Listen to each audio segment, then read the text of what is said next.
All right, well, welcome everybody. My name is Pat Sheehan. My name is Pat Sheehan. I am the Special Projects Ranger here with Story County Conservation. I believe I've been here since the spring of 2017. I'm going to talk to everyone about recreational trails that we have here in Story County and in the region. Up here is just kind of the reason we look at these trails, because we definitely want to make Story County a great place to live, work, and to recreate. So that ties right into our recreational trails. So we have kind of at our glance right here, we have a bunch of different, how much we have for public hunting, for the lakes and ponds and everything. But notice we do have 93 miles of trails, which I'll be touching on during the entire presentation. So here's a map that we've been using for a while now, and always updating as we get new properties, new trails, new developments. It's just kind of a catch-all for everything we have in the Story County.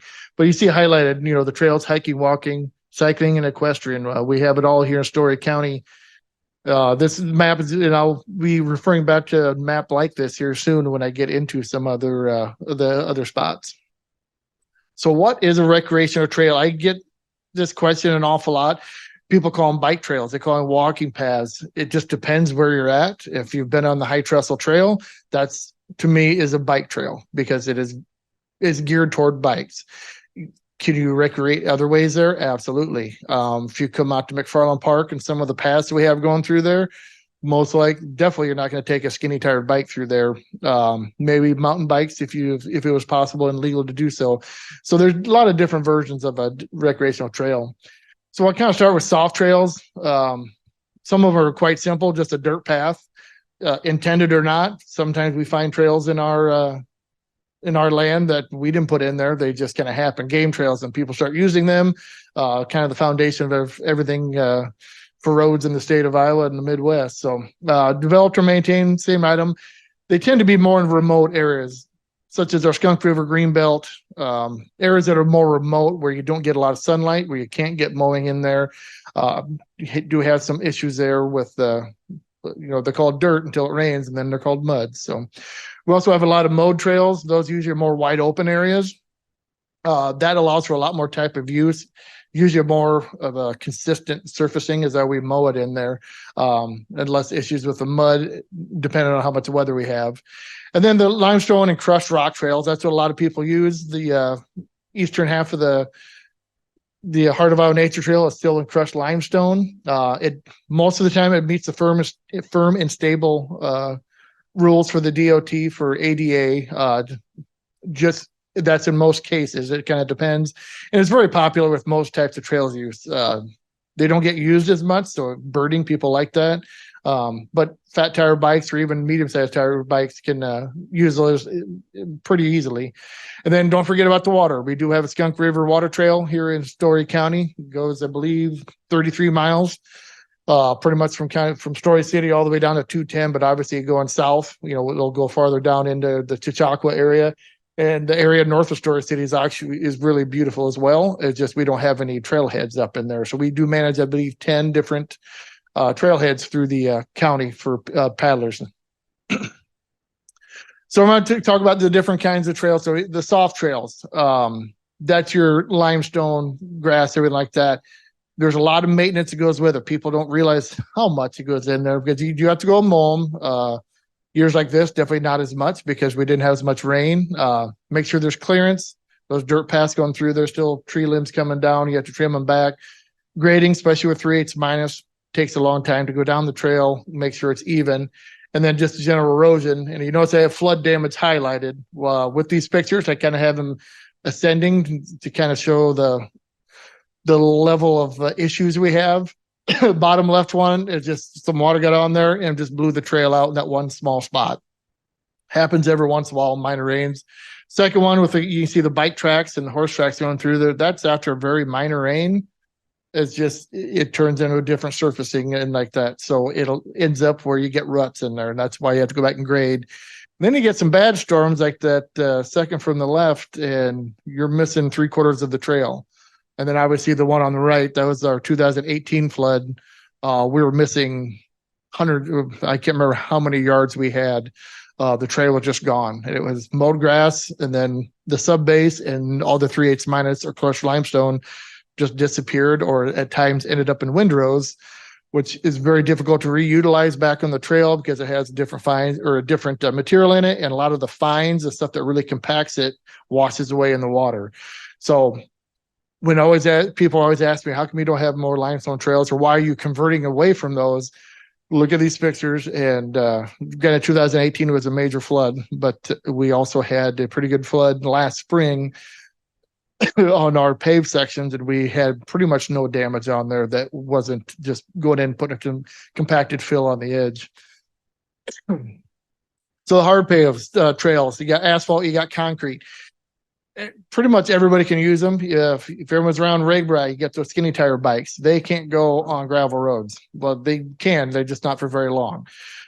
So they pretty much everyone can use them, and they're very, very durable. Just like I was talking about that flood that went through, we hit all of our paved sections. We had one spot, the pavement didn't go anywhere, but it took the sub base next to it out, but it didn't affect the concrete. We went back to a fill. We were done within an hour. Other spots of our trail that was limestone was not quite as bad as those pictures, but we lost a lot. And then over the years, just general range, you lose a lot of that limestone. Then you got to go back and top dress it with additional time, money. So it takes a while. But that's why we like the concrete or asphalt. Asphalt's perfectly fine, but if you have any trees around, you're going to get the heaves, or anytime the roots are. Concrete's a little bit more durable when it comes to that point. If that happens, you get a larger crack than just a hump in the middle of the trail. So here's a couple of pictures we have. The one is the Skunk River Bridge, where they had the recumbent bikes, and then another one, our phase one between Slater and Huxley, when you get in those cottonwoods areas through there. So, so some of the benefits of the hard paved trails, everybody can use them. Really durable and high volume usage. One of the drawbacks is the high volume of usage. You get more people on there, it gets more crowded. People tend to not like it, because I used to come out here and bird watch and no one was out here. It does make a difference. We have trail counters out, and the one section we had, I believe it was around between Slater and Huxley, and we had over 400% more usage from one year to the next once we got it paved. And that number is climbing again. We're still crunching the numbers from this year. At one point, we showed the High Trestle Trail in Slater, numbers there compared to a half mile away in R38 in the Heart of Iowa Nature Trail. When that was not paved, there's 99.9% more usage on the paved trail as compared to the other trail. So good and bad. If you want something remote, sometimes those bike trails just aren't the time. But at the same time, spring, fall, when it gets a little colder, you're not getting as many of those road bike uses out there. It does go back to a more of a natural state. Acceptable for most people, yes. Runners don't like concrete, and I can't blame them. So we do have, like on the Heart of Iowa Nature Trail, we have mowed shoulders on each side. We maintain those as well as we can, but we all know gophers and things like that might get a hole in there. So we try to give an option for that. And they are durable, but they're hard servicing. Concrete and asphalt's very expensive as compared to the other item. That's where you have to look at the balances of what you're getting for your money. Is that, if you pour concrete, do you have to go back there for really do any work for 25 years? You hope not. That's why you take the time and hopefully do it right the first time. So here's that map I was talking about before about some of the opportunities we have. You can say we have a lot of different trails we have up here. Dakin's Lake up in Ziering, there's a nice trail that goes around that lake. Some of it is limestone, some of it's mowed because we get in a little bit more highly erodible areas. A unique one is Prairie Rail Trail, northern part of the county. And yes, that is spelled right. That's the Norwegian way of spelling prairie. It's unique because we have pretty much all three kinds of trails. We have limestone. We also have grass, and we also have pavement. We paved I believe a half-mile section in Ziering in 2020. It takes you into town all the way from Highway 65. The residents up there really like that. So a little bit of everything on there. Hickory Grove. We just got done with that lake restoration. The fishing is getting really good there. They always had walking paths through there, but staff went in and put in a 3-mile trail all the way around the lake, and it's all limestone. But usage on that is kind of going through the roof right now because people are finding it and they like walking through the trees and seeing the lake, seeing all the wildlife. E18 Greenbelt, that's all up to the top, just south of Story City. We have a pretty good trail going through there. A lot of other offshoots. That's a real timbered one. Trails going through there. That's a lot of dirt paths because you're kind of in the trees there. McFarland Park, we have a lot of trails out there. We all had the Touch of Life trail that goes around the lake out there. That's about a mile. That's concrete.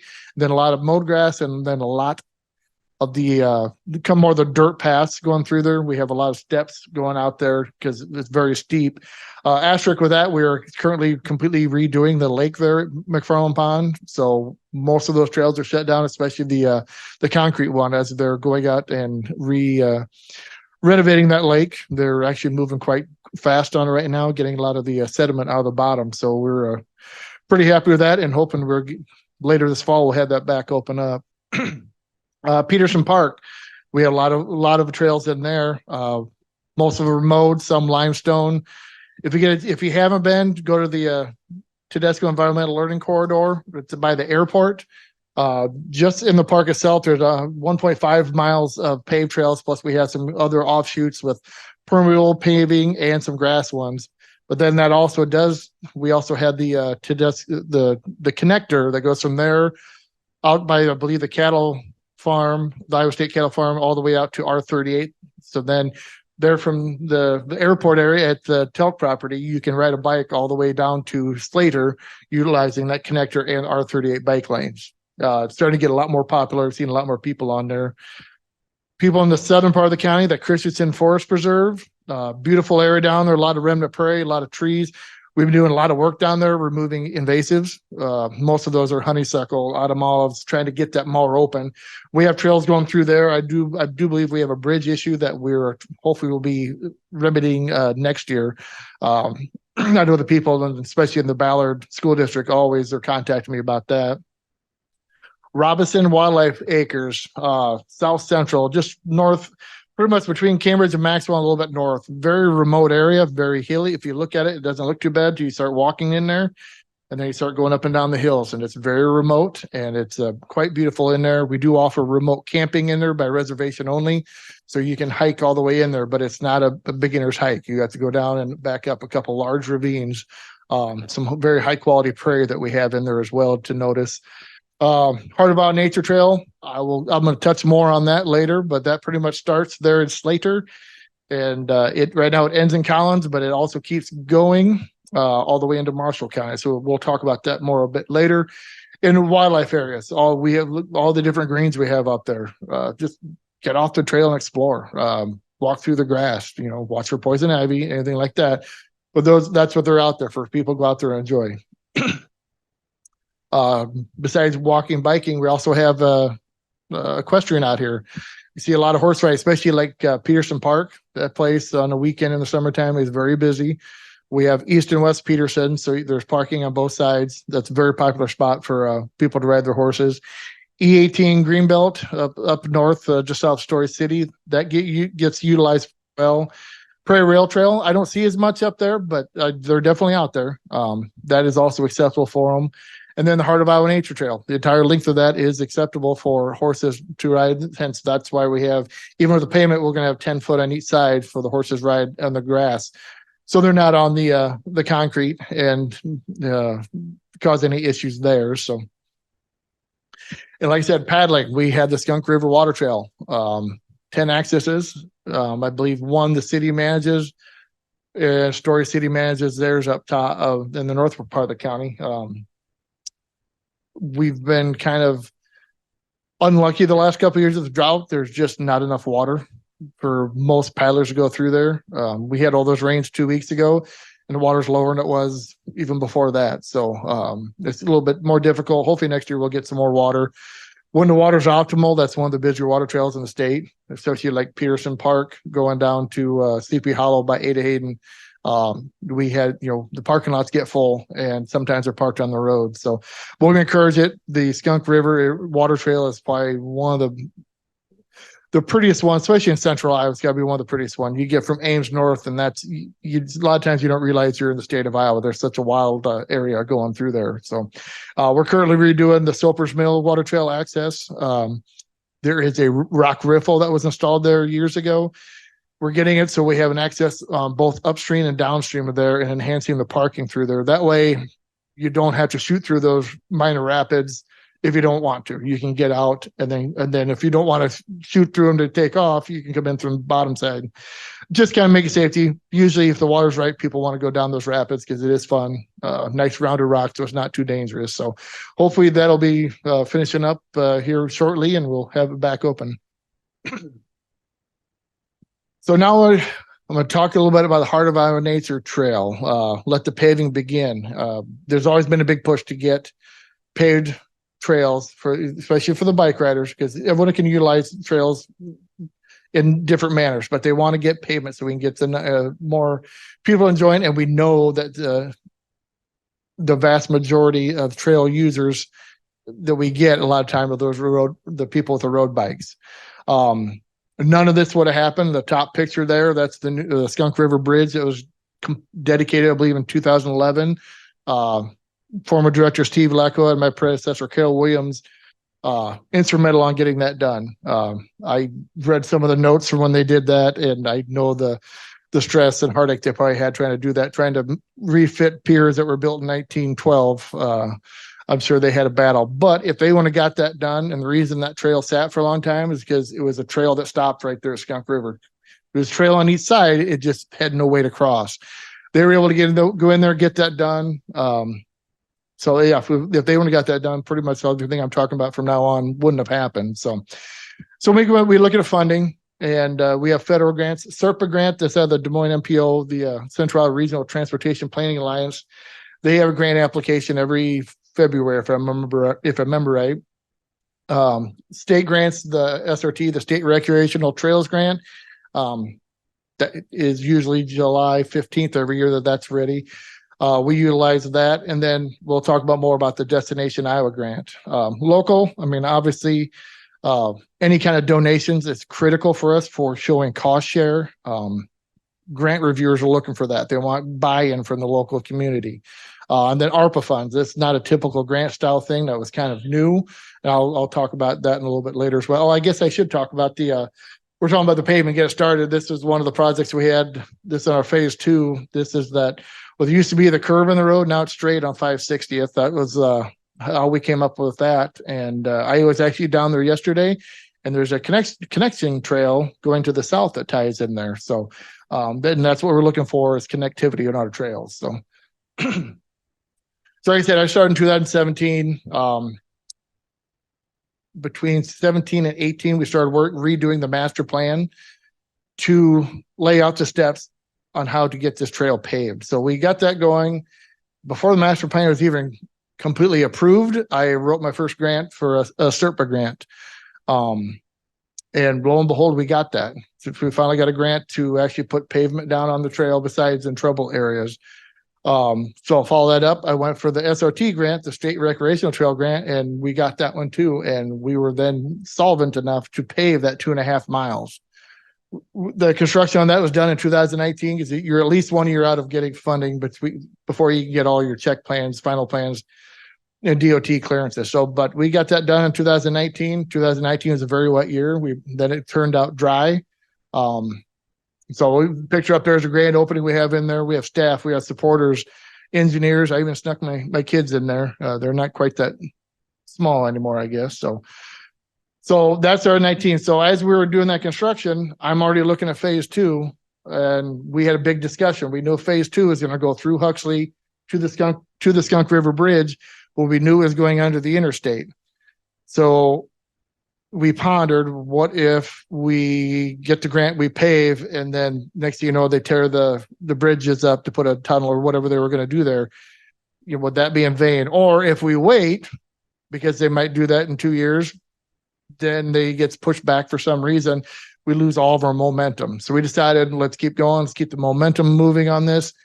So I pretty much followed the same roadmap. SERPA grant, and I got a very large SRT grant in 2019. Construction happened that in 2020. I still remember when derecho hit. The first, listening to the radios in it, the first thing I hit was the tornado touchdown of a tornado just south of the elementary school in Ballard East, and that was right over my construction site, and I just sunk. We were very lucky. We had some pretty bad damage, not on our trail, but just trees down. But we were very lucky on that trail, so everything progressed on that one. So that was done in the fall of 2020. And as I already mentioned, we had the Prairie Rail Trail in Zering. We were paving that in 2020.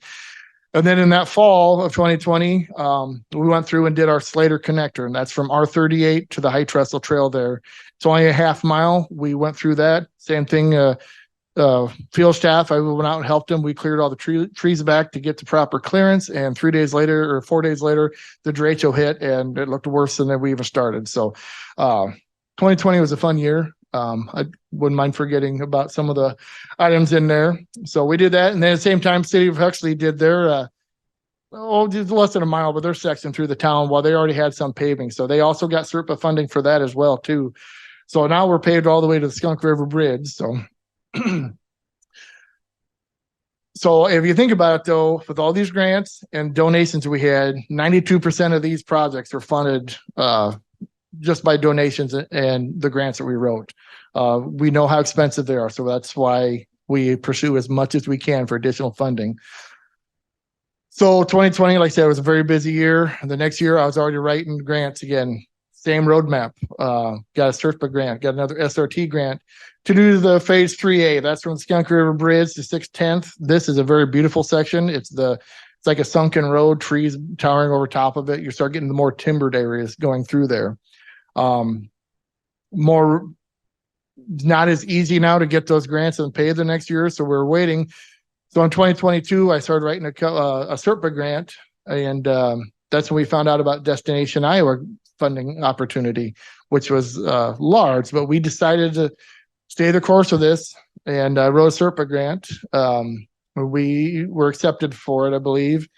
I still had submitted our Destination Iowa grant, but to kind of hedge bets or to make sure, kind of a fail safe, we still went through and we put in an SRT grant. We got that one as well. So we were funded for that trail as well. So next slide. So then can't remember when the date is for sure, but I just remember this fall when I got the email, came through and noticed that we were funded for the Destination Iowa grant at $1.5 million to finish the last 10 and a half miles. With that, none of that was possible except for all these local ARPA funds that were delegated around. Our board of supervisors were gracious enough and forward-looking enough to pledge $3 million for us as a cost share to try to get the $1.5 million in the grant.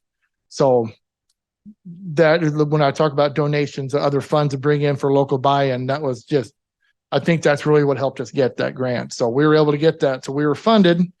We're still looking at 2024 for construction for that, as well as 3A, 3B. Still a lot of items that could happen, but I don't see how construction will not start next summer unless something crazy happens. So we're excited. That's 10 and a half miles. That's getting us all the way to Collins. In 2017, if you said we would be hitting Collins in 2024, 2025, I would have laughed at you. So a lot of this really helped. I talked a little about phase 2, not knowing what we're going to want to do with the trail because of the interstate. Well, we got confirmation a year after we paved it, they're going to put a tunnel under I-35. From what I've gathered, it'll happen next year. So here's another good timing item there. We're always worried about how to shut the trail down because they're putting that in. Well, good timing for us after all these Destination Iowa grants and ARPA funds. I'm pretty sure it's going to happen at the same time. We're going to have to shut the trail down east of that place anyway, because we're going to be paving all the way to Collins. So if everything goes the same way or it goes right, it was really good timing. So hopefully we just have it shut down for 1 year. Obviously, they're going to put the tunnel in the next couple of years, might have periodic shutdowns of the trail just for safety when they start removing bridges. So a lot of variables out there that we're working through. So, and the DOT is putting that bridge in all by themselves because they're taking our route through there. The awesome thing is everyone probably is members of Monarch Highway all the way from Minnesota through Iowa going down I-35. So this picture here is kind of the aesthetic view of what that tunnel is going to look like. We want to have the monarch wings kind of motif on there. We'll obviously have signage on there to let people know that, you know, you're traveling down the Monarch Highway. Not one of those other items that just makes it look a lot nicer. And we fully anticipate 92% of this next project will be all done by grants and contributions. I'm actually hoping for a lot more, but time will tell. Construction costs, everything like that, everything's up in the air. I can't see it going less than 92%, but I didn't want to push my luck on that one. So that's really nice. So looking forward, we've had this in the master plan for a long time. We don't want to stop in Collins. My director and I have been having plenty of conversations with the city of Collins. The mayor, Brett, has been working with us. There is a trail gap going in there to the next section where we had some right of way. So we're working very hard to get that going. And we fully, as we keep going, once we get the route decided, I'm going to be looking for funding. I'm going to try to get it all the way across Story County.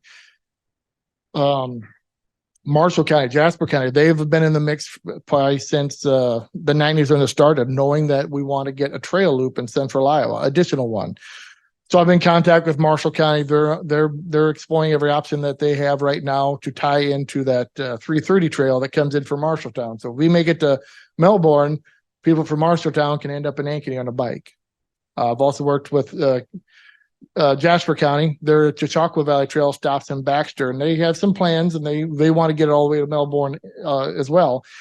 With that what we'll do is approximately 80-mile trail loop from the Des Moines metro area, just outside of Altoona area, like the North Mixmaster.